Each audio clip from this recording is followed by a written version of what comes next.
Apple's new super secure lockdown mode for iOS 16, which I'm super excited for. One of the biggest data breaches ever, new quantum computing resistant encryption algorithms, and more. Kind of a low-key week, but some exciting stuff happened. Welcome to Surveillance Report 94, where we're dedicated to keeping you private and secure with the latest news. I am Henry from Techlore. I am Nathan from The New Oil. And our promo segment this week, we're going to start off with Monero. So if you like Monero or you just want to support us, but you want to do it in a private way, the best way to do that is through Monero. All you need, just download an app like Cake Wallet or whatever your favorite Monero wallet is, and just send us whatever you want to this QR code that's on the screen, or just use the address down in the description. Otherwise, if you want more of a traditional way to support us, we do have Patreon as well, and that also comes with some fun perks, so make sure to check that out.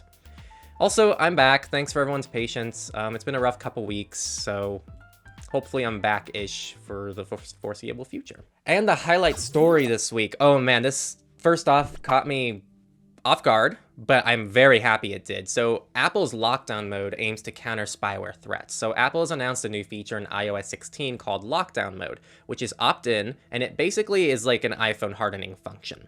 So you enable this in the settings, restart your device, and it by default blocks a lot of the web features, like websites can still be allow listed, and it limits various incoming invitations and requests, such as FaceTime call requests from users you've never FaceTimed before. It blocks link previews and attachments in iMessage. In fact, if someone sends you a link in iMessage, you can't even click the link. You have to copy and paste the link to prevent phishing attacks. It's pretty cool. It also blocks wireless connections and blocks new mobile device management enrollment, which is frequently abused by attackers.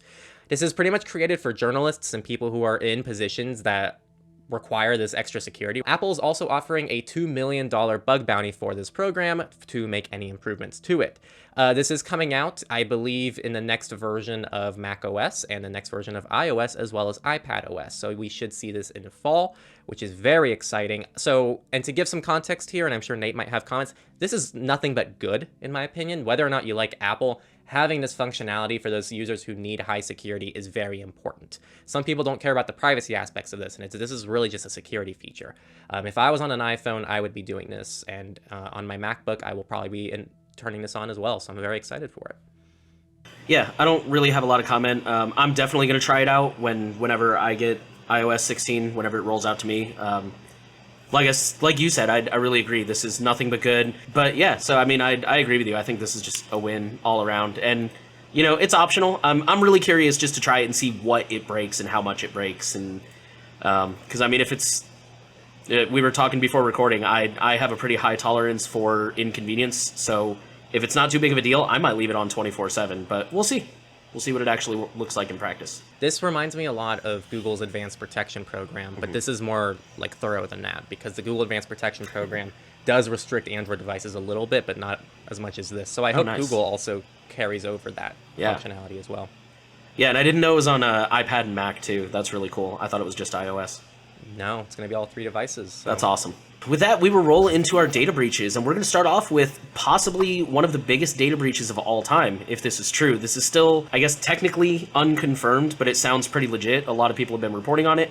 And it says, hacker claims to have stolen data of 1 billion Chinese from police. So this guy is going by the name China Dan, or China Den, I don't know how it's pronounced. He's asking for 10 Bitcoin, which is about $200,000 at the time of recording, and claims to have 23 terabytes of data that came from the Shanghai National Police database. This includes names, addresses, birthplace, national ID number, mobile number, and all crime or case details for over 1 billion Chinese national residents. And this concerns, quote, several billion case records. Quite a bit of a smaller data breach, but a U.S. eye clinic has suffered a data breach that impacts 92,000 patients. This is a Missouri-based Matix New Prater Eye Center. Totally butchered it. I don't know. Is that French? I think it's Creole.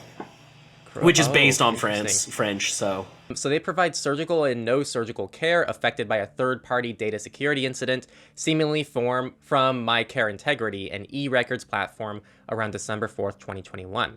Over 90,000 individuals were impacted. They said the data was deleted, but there was no evidence of data theft. Our next story comes from WeWork India, who has exposed visitors' personal information and selfies.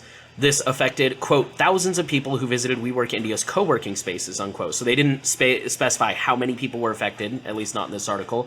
And it seems to have been related to the check-in app. So when people would show up to the WeWork building for whatever reason, they'd check in via the app, and records were stored in a web-accessible platform using links that were guessable and sequential. Let's say the link was, I don't know, 92331. You could change it to 92332, and you would access the next person who checked in. Yeah, again, this included personal information and selfies, but otherwise WeWork has been pretty tight-lipped, shocker, and has not really released a lot of details, but that's really unfortunate, and companies need to stop making their links like that. Up next, Marriott, the hotel chain, who has been in a data breach in the past, has now confirmed another data breach.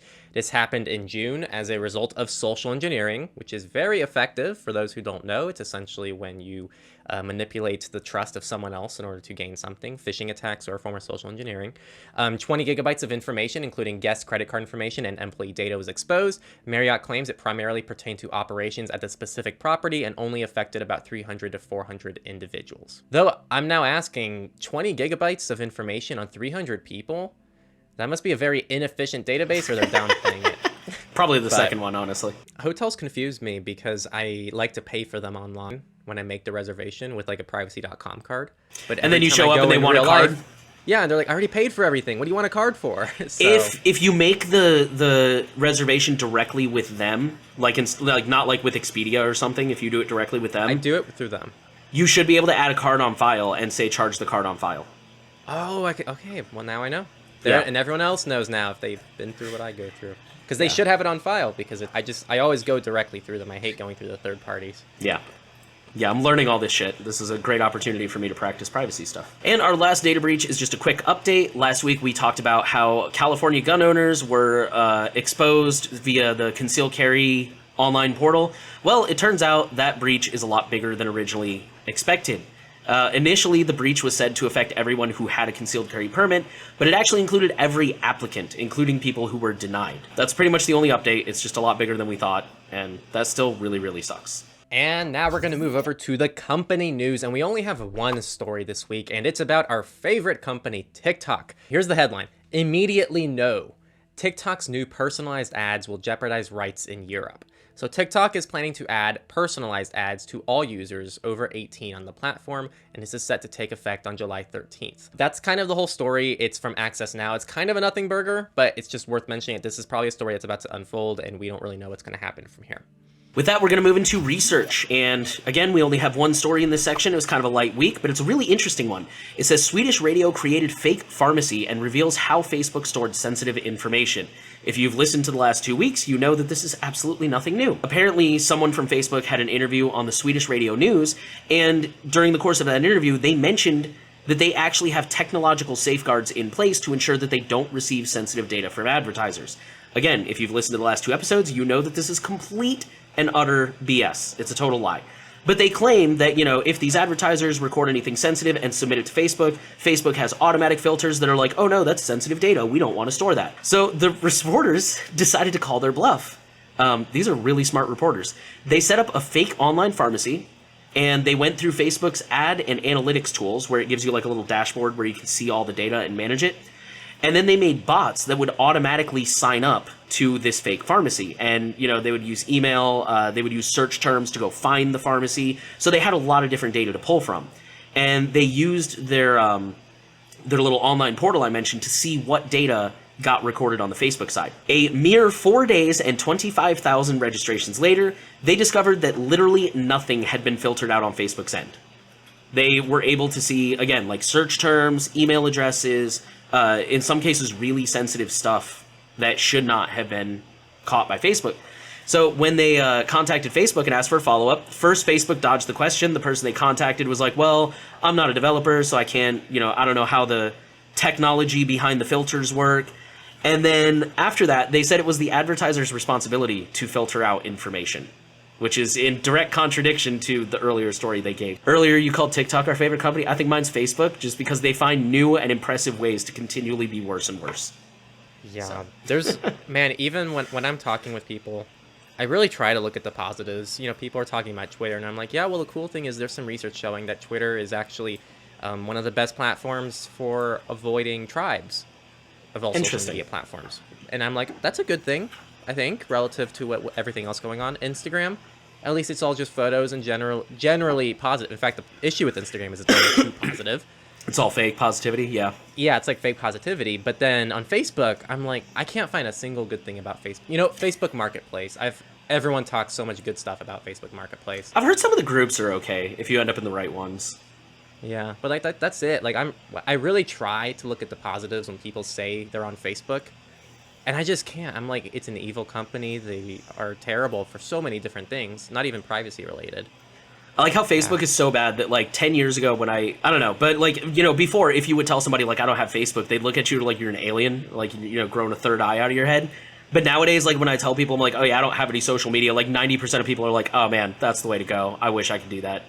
Yeah, a lot of people, I'm like, yeah, I experience the same thing. They're like, they're jealous. At least they say they're jealous. I don't know how true that is. Yeah, and then I'm always like, dude, just quit. Yeah. It's actually funny. I met someone recently, and they were talking about social media, and they were like, well, why don't you like it? I mean, they said, yeah, I mean, it's got some good stuff, and yeah, it's pretty negative here and there, but, like, I still like it. And I'm like, you're just describing a toxic relationship. Like, it really is. Like, you cut that stuff out, you know, it's toxic. It's like, yeah, it's kind of positive, it kind of makes you feel good, but with so much downside. It's like, that's a toxic relationship. Cut that shit out. Feel free to cut this. And I'm, like, not trying to demean anybody who's in or been in one of these relationships, but I describe Facebook as, like, imagine if every day you woke up and went to your significant other and was like, hey, you remember you gave me a black eye last week? Go ahead and do that again. That was fun. Like, that's basically what Facebook is at this point, in my opinion. Yeah, and it's just not good to use. Like, it's just not a polished platform, and I feel like everyone complains about it. So they complain every time they change it. They change it, like, every 6 months, and everybody's like, oh, I hate the new UI, and they're all still there. Yeah. It's weird. Yeah, it's weird. I can't explain it. Stockholm Syndrome. All right, now we're going to migrate over to politics, and we're going to start. Biden order fortifies data privacy ahead of state-by-state legal battle over abortion. So this is a continuation over the recent Roe v. Wade issue that's going on. So here's a quote. An executive order signed by President Biden places the White House's weight firmly behind states where access to abortion is guaranteed, urging the FTC and other executive entities to examine and reinforce data protection policies.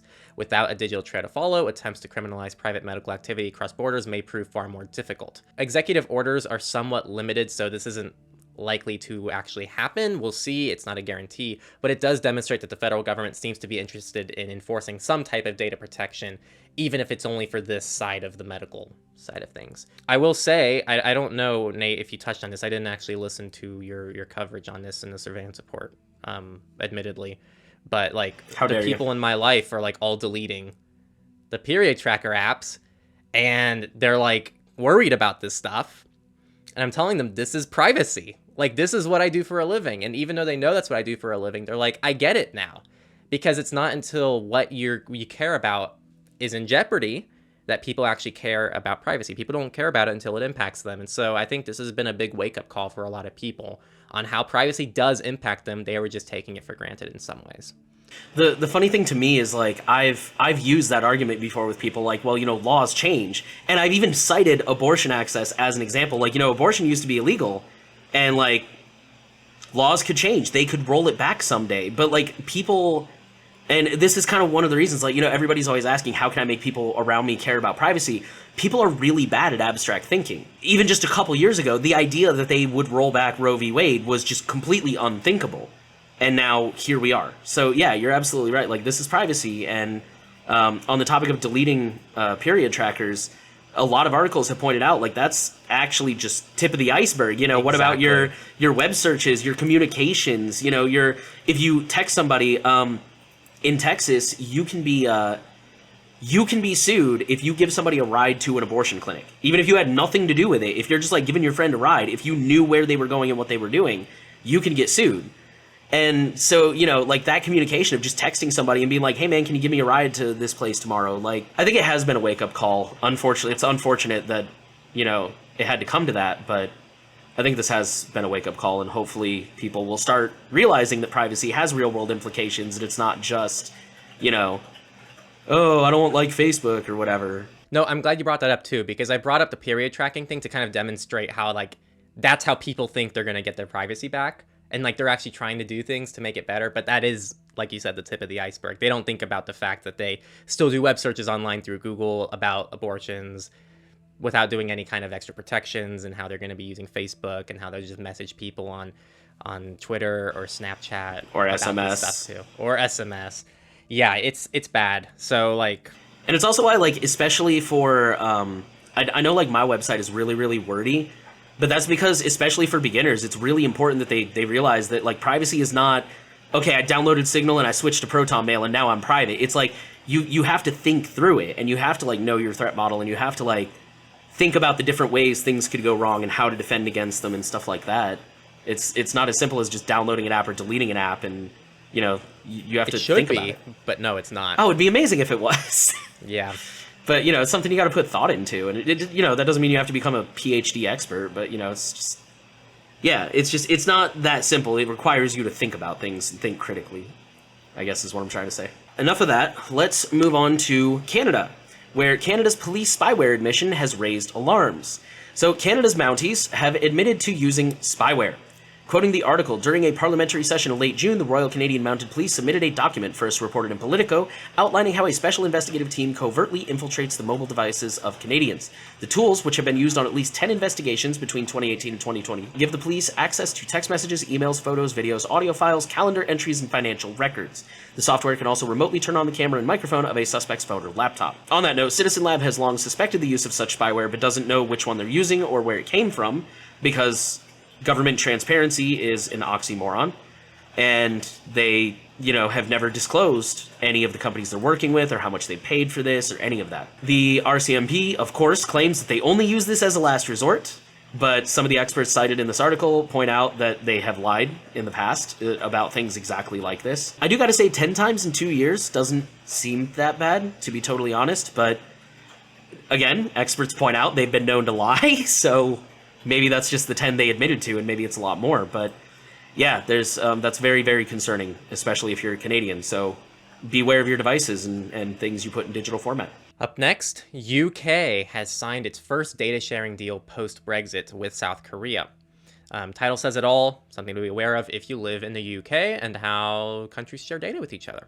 Other countries considered by the UK include US, Australia, Singapore, Dubai, and Colombia. Google, MasterCard, Microsoft, and others helped advise the deal. So it's worth mentioning that the deal is directly data sharing between governments, but a lot of times companies are involved as well and can be the backbone of that kind of stuff. And our last political story comes from India. Payment gateway Razorpay has shared donor data with cops. So from what I understand from this article, police in India began investigating a news outlet called Alt News. And as part of the investigation, they requested data from Razorpay about people who have donated to Alt News. They were specifically looking for evidence of foreign donors. They're trying to, from what I can tell, this investigation centers around the idea that Alt News is getting foreign donations. That might be like there's all kinds of things that might be wrong with that potentially. So they're trying to investigate that. The real scandal is that apparently Razorpay complied and even offered to deactivate Alt News's Razorpay account. And from what I can tell, there was like no legal paperwork. Like the police didn't serve them any kind of subpoenas or anything. They just came up to Razorpay and was like, "Hey, do you have any like donor information on these guys?" And they're like, "Yeah, here you go. Hey, you want us to shut down their account too? We're down." Like, which is really, really concerning. So yeah, just that's there. If you're from India or anywhere that Razorpay operates, I would be wary of them. And now FOSS news, free and open source. Plan your next trip with Nextcloud Maps. New features. So Nextcloud has now made their Maps app, like an alternative to Google Maps, collaborative. The main draw here is the ability to add comments and share locations in real time, so it's a little bit more interactive for you, and you can make changes and help collaborate on the maps to make it better for everyone. I've never used Nextcloud Maps, so I can't comment much on it. I don't know if Nate has. I haven't, but reading the article, I think it's actually only collaborative with the people you share with. So like, for example, one of the examples they cite is like if you're planning a road trip, you can add little markers like, hey, let's stop here and see my family or something. Comments like that. So got it. Okay, thank you. Which is, still pretty neat. But no, I haven't used it myself. I'd be interested to know if it's any good. I'm going to be honest. I haven't found a single decent alternative to Apple Maps and Google Maps. Yeah. Luckily, I don't need to use them because my car has navigation built into it, so I never actually use them. But Apple Maps and Google Maps slay, and it's hard to find something that beats it. Yeah, unfortunately, that's true. I don't know, but people talk about Magic Earth, organic maps. So, I mean, people listening, you can try those. OSM and like any clients that utilize that. I'm just sharing my experience. I use organic maps if it's not like work related, where it's like I definitely have to be there at this time. I haven't tried Magic Earth, but I've heard about that one too. And our last FOSS story, Vim 9.0 is released. Vim is a text editor for Linux, for those who don't know, kind of like, I don't know, gedit, nano, VI, I don't know how it's pronounced. But anyways, in addition to many small changes, the spotlight is on a new incarnation of the Vim script language, Vim 9 script. The main goal with this is to improve performance. They say it's as much as 10 to 100 times better performance. And they are also trying to move closer to a commonly used programming language, such as JavaScript, or there's a couple others they listed. Now, to be fair, to achieve this, there is some backwards compatibility that has been lost. So if you're a Vim user, especially a power user, then upgrade at your own risk. But yeah, looks like they've made some really interesting changes for power users here, and you should go check that out if you're a Vim user. And now Misfits, our last news category for the week. We're going to start out with kind of a fun one. So NIST, which is the National Institute of Standards and Technology, has announced first 4 quantum-resistant cryptographic algorithms, which is really exciting. Some context here, quantum computers are likely to be a thing in the next several decades. We don't know when, and people have a lot of concerns over whether or not they can break current encryption, which are all valid concerns. In the past, we've talked about how we think there's probably also going to be likely equally strong protections that also come along with quantum computers. And so we're starting to see some of those quantum-resistant cryptographic algorithms starting to come out, which is really exciting.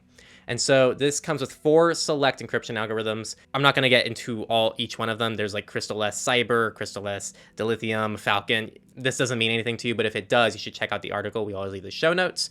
The first 3 are based on structured lattices, while the last one uses a hash function. If you know what that means, you know what it means. Otherwise, I recommend going in the show notes. There are 4 additional algorithms that are under consideration and will be announced at a later date. And a fun fact that Nate put in the notes, Tutanota already uses a couple of these in an existing prototype and plans to roll them out to all users soon. So it'll be fun to see like which people are going to start integrating some of these quantum resistant algorithms in the coming years. So this is for the people who are scared of quantum computers. I think we're going to be fine. And our last story this week, it says free smartphone stalkerware detection tool gets dedicated hub. So this comes from Kaspersky, so take that however you want, I guess. They have launched a new information hub to help with their open source stalkerware detection tool, which is named TinyCheck, which was created in 2019 to help people detect if their devices are being monitored. Regardless of your opinions on Kaspersky, I think this is actually pretty cool. TinyCheck is open source, does not need to be installed on the device. It uses a Raspberry Pi, which monitors your Wi-Fi traffic, and it looks for any signs of abuse. Like, it looks at what servers your device is contacting and looks for any known servers that are abusive. It does not read any content like your SMS or your emails. Everything it does is kept locally on the Raspberry Pi, and it works for both Android and iOS. So this is sick. I kind of want to get this. I know, right? Like, this is... I understand, like, Kaspersky is a Russian company. I think that's who I'm thinking of. Yes, it is. Yeah, so, like, I understand... depending on how you feel, that might be a little bit sus, but I mean, this is open source, self-hosted, all local. Like, personally, I think this is super, super cool. I guess it might be a little bit out of the reach of some people who this would help, but I mean, you know, I'm sure those people visit friends and stuff like that. So yeah, this is really, really cool. If you know anybody who thinks they might be being monitored, or you think they might be being monitored, maybe spin one of these up. And I actually got my first Raspberry Pi a couple weeks ago. They're super nifty. Really easy to put together, so maybe spin one of these up and invite them over for coffee and see what the logs say. So really, really cool stuff. And the Q&A this week, we got no questions. So we need more questions from all you guys. So those who don't know, yeah, boo, that's right, we're booing you guys. So if you're a patron, you get to ask us any question any week. We leave a post, and you just leave whatever question you want. It can be about a news story that you heard. It can be a random privacy security question. It can be a personal question if you have something you want to know about us. We're not guaranteed to answer every question, but we like to at least have one question each week for the Q&A, and we didn't get any. So if you have a question, when you're watching this, there will be a post on Patreon, so you can join Patreon right away and just leave whatever question you have. Want to know what my favorite color is? Someone should ask that. I like answering questions. People usually ask really good questions too. They do. I feel like every week I log in them. What's up? Yeah, we do get quality questions. Yeah. We want more of them. I feel like every week I log in and I look at the questions, and there's always at least one that I'm like, ooh, that's a good one. You know, except this week, because there are none. Yeah. And with that said, that's it for this week. Again, Apple's new super secure lockdown mode for iOS 16 has been released, one of the biggest data breaches ever, new quantum computing resistant encryption algorithms, which is really exciting, and more. Honestly, not a bad week. Again, promo segment.